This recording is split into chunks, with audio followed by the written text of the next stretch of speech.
रुकों के दरमियान जब इमाम बैठता है उस वक्त दुआ कबूल होती है। तो आप हजरात बगैर हाथ उठाए दिल ही दिल में दुआ मांगा करें।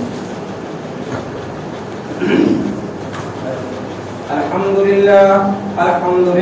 الذي جعل يوم الجمعة سيد الأيام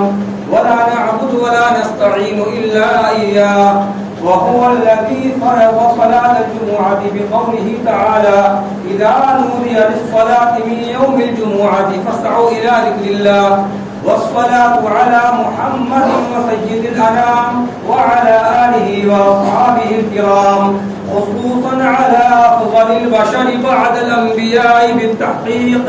أمير المؤمنين أبي بكر الصديق رضي الله تعالى عنه وعلى الناطق بالصدق والصواب